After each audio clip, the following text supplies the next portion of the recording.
तो RBI assistant prelims का exam हो गया है और अब टाइम है इसे पूरी तरह से डिकोड करने का। देखिए, अगले कुछ मिनटों में हम सिर्फ इसका एनालिसिस नहीं करने वाले, बल्कि इस एनालिसिस से एक सॉलिड, एक एक्शन वाला गेम प्लान तैयार करेंगे। हम इन 5 हिस्सों में पूरे पेपर का एक तरह से पोस्टमार्टम करेंगे, जिससे हर एस्पिरेंट को एक स्ट्रेटेजिक एज मिल सके। चलिए शुरू करते हैं। तो सबसे पहले पेपर का ओवरऑल स्ट्रक्चर समझते हैं। देखिए, कोई भी स्ट्रैटेजी बनाने से पहले ये समझना बहुत जरूरी है कि हम किस मैदान में उतर रहे हैं। हर किसी के मन में पहला सवाल यही होता है, आखिर पेपर था कैसा? मुश्किल था, आसान था? चलिए इसका जवाब सीधे डेटा से ही पूछते हैं। तो डेटा बिल्कुल हमारे सामने है और ये जो नंबर्स है ना, ये एक बहुत बड़ी कहानी बता रहे हैं। तीनों के तीनों सेक्शंस इजी लेवल के थे। अब इसका मतलब क्या है? मतलब सीधा है, ये एग्जाम नॉलेज से ज्यादा स्पीड और एक्यूरेसी का खेल था।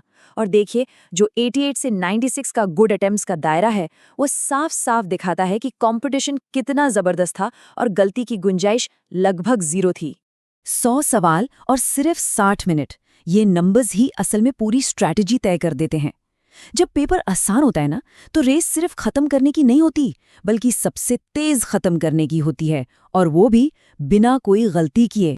चलिए अब जरा और गहराई में उतरते हैं। हर सेक्शन के अंदर झांकते हैं और देखते हैं कि कौन से टॉपिक्स थे जो एग्जाम में छाए रहे। अगर रीजनिंग की बात करें तो इसे द पजल सेक्शन कहना ज्यादा सही होगा, क्योंकि जैसा कि हम अभी देखेंगे, पजल्स ने इस सेक्शन को पूरी तरह से डोमिनेट किया। जरा इस डोनर चार्ट को देखिए, 35 में से सीधे सीधे 15 सवाल, यानी आप सोचिए लगभग 43% वेटेज अकेले पजल्स का था।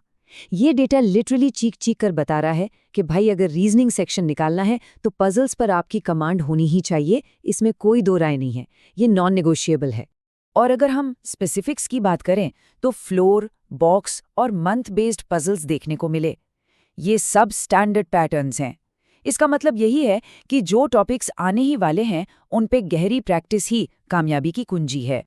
अब आते हैं क्वांट पर, और यहाँ तो कहानी और भी ज्यादा क्लियर है। ये सेक्शन एक तरह से स्पीड बेस्ड कैलकुलेशन का टेस्ट था, और इसका सबसे बड़ा पिलर था सिंप्लीफिकेशन। बिल्कुल रीजनिंग की तरह ही क्वांट में भी एक टॉपिक का दबदबा साफ दिख रहा है। 15 सवाल सीधे सीधे सिंप्लीफिकेशन से। ये वो 15 मार्क्स थे जो कम से कम टाइम में स्कोर किए जा सकते थे।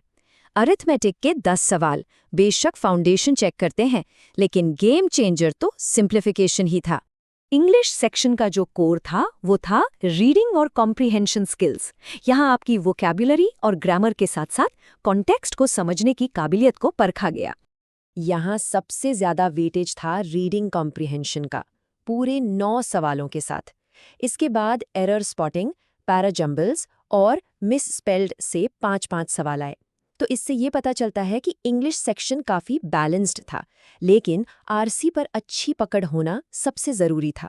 ठीक है, तो पेपर में क्या क्या आया ये तो हमने देख लिया। अब उस सवाल पर आते हैं जो सबसे जरूरी है, सिलेक्शन के लिए कितना स्कोर चाहिए। ये गुड अटेम्प्ट्स का समीकरण आखिर कहता क्या है? 96। ये सिर्फ एक नंबर नहीं है, ये एक बेंचमार्क है।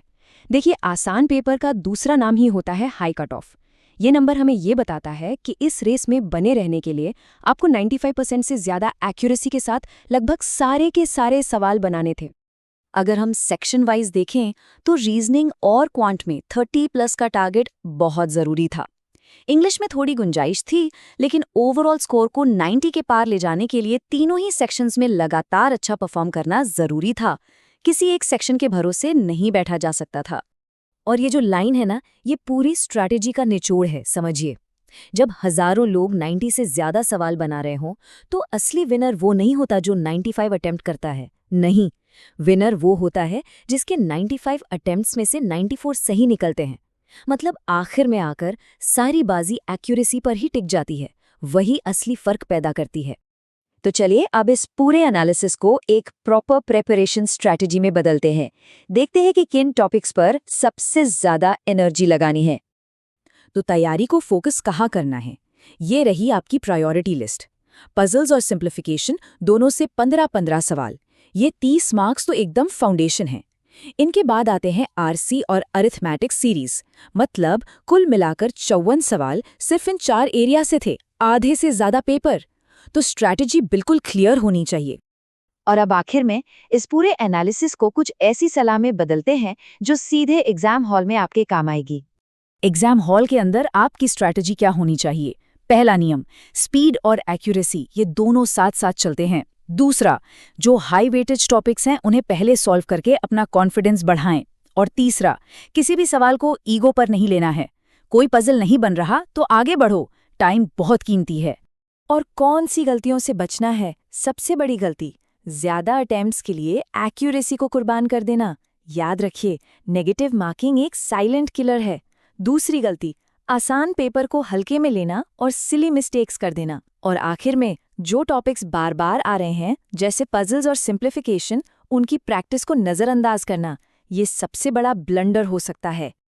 तो एग्जाम का पूरा ब्लूप्रिंट अब आपके सामने है। हर टॉपिक का वेटेज, डिफिकल्टी लेवल और जीतने की स्ट्रैटेजी, सब कुछ साफ है।